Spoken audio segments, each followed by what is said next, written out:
Dans ce tutoriel, nous allons présenter un exercice avec calcul du fonds de roulement net global, du besoin en fonds de roulement, de la trésorerie nette et de la CAF. Notre sujet est le suivant. Nous disposons ici du bilan condensé de l'entreprise avec l'actif puis les passifs et nous disposons à droite du compte de résultat avec les charges et les produits.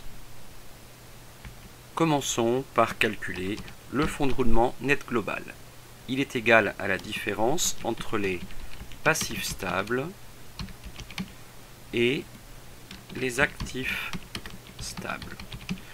Soit pour nous, pour les passifs stables, l'ensemble des capitaux propres, plus les dettes financières à long terme, mais moins les concours bancaires courants.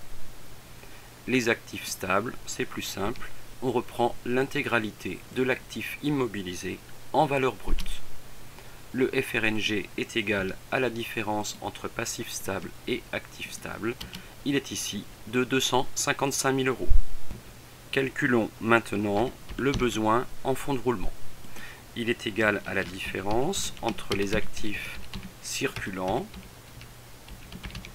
et les passifs circulants. Soit pour nous ici, à l'actif, les stocks, plus les créances clients, plus les autres créances, en valeur brute, et au passif, les dettes fournisseurs, ainsi que les dettes sociales et fiscales. Par différence actif moins passif, on obtient ici une valeur négative de 195 400, ce que signifie que l'entreprise n'a pas de besoin, mais au contraire un excédent de fonds de roulement. Calculons maintenant la trésorerie nette,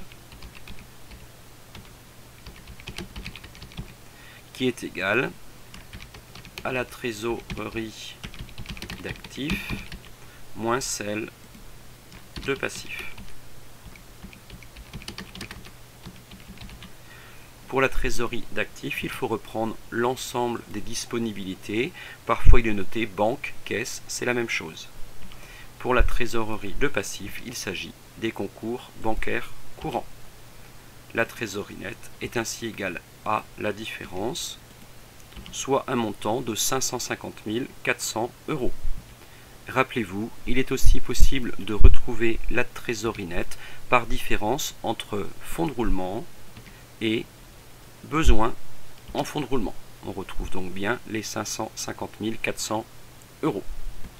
Le compte de résultat va lui servir à calculer la capacité d'autofinancement de l'entreprise,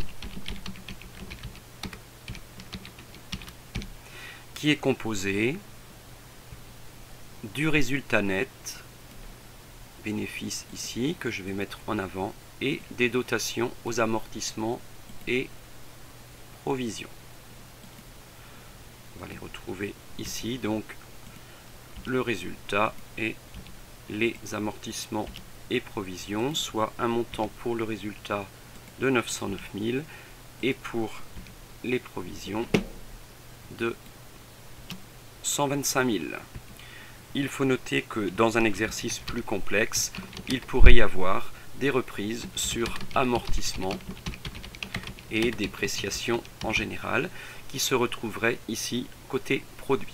Ce n'est pas le cas dans l'exercice. Ainsi, la CAF est égale à la somme des deux valeurs, soit 1 034 000 euros. Cela signifie que l'entreprise peut financer des projets d'investissement sans avoir besoin forcément d'emprunter.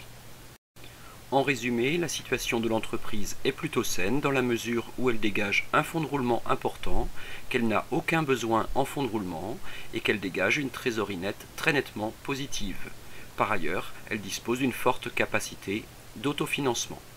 La suite de l'exercice consisterait bien sûr à effectuer quelques ratios financiers. Bon courage et bonne révision sur ce thème.